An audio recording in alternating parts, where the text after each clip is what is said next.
25 থেকে 30 বছর ফাঁকা মাঠে থাকা সিদ্দিক চাচা দেখতে আসলাম। ওনার বর্তমান শারীরিক অবস্থা খুবই খারাপ।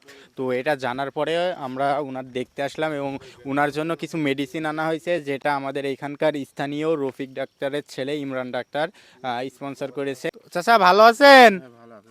আপনার তো শরীর অবস্থা খুব খারাপ। শরীরের অবস্থা ভালো, এখন ওই যে হার্ট নেওয়া হইলে হার্নিয়া হয়েছে, শরীর তো ফুলেছে দেখি। শরীরে কি কি বলে কুকতি বেড়েছে, জানি কুকতি বাড়লে তারা খুব খারাপ। এই যে সেই সিদ্দিক চাচা, উনি এই যে ফাঁকা মাঠের মধ্যে প্রায় 25 থেকে 30 বছর অবস্থান করে।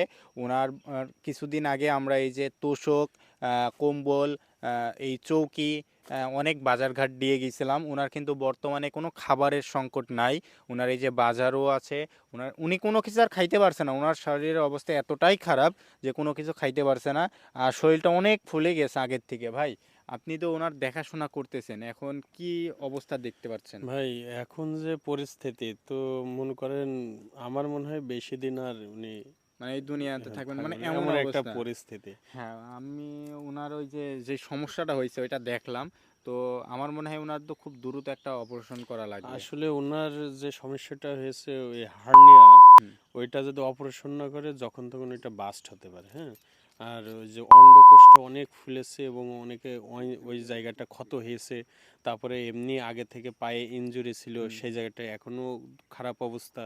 তো সব কিছু মিলিয়ে মানে খুবই জরাজীর্ণ এবং সংকীর্ণতার ভিতর দিয়ে কিন্তু সিদ্দিক মামু যাচ্ছে। আমার মনে হয় যে তার হয়তো আর ইয়ে নেই, আর বেশি খাবারও খেতে পারছে না। কোনো দেখেন কিছু খাইতে পারছে বাজার না। ঘাট সব কিছু রয়েছে, দেখেন ভাত রান্না করে ওদিকে ছড়িয়ে ছিটিয়ে রাখা আছে, হ্যাঁ, আমরা খাতে ওই যে পারছে না বললাম যে তো। ওনার কোনো খাবারের ইয়ে লাগবে কিনা, পরে ভাই বলছে উনি কিছুই খাইতে পারছে না। এবং ওনার কিছু বাজারঘাট একজন দিয়ে গিয়েছে, ওইটাও উনি খাইতে পারছে না। ভাত নষ্ট হইতেছে, যে খাবে তা ওনার সেই ক্ষমতা নাই। তো এই সিদ্দিক চাচার জন্য আপনারা সবাই দোয়া করবেন যাতে উনি খুব দ্রুত সুস্থ হয়ে যায়। কারণ ওনার শরীরের অবস্থা এতটাই খারাপ যে কি বলবো, আমাদের কোনো কথাই আসলে বের হচ্ছে না যে ওনার জন্য কি করা যায়। তো সবাই দোয়া করবেন চাচার জন্য। আসসালামু আলাইকুম।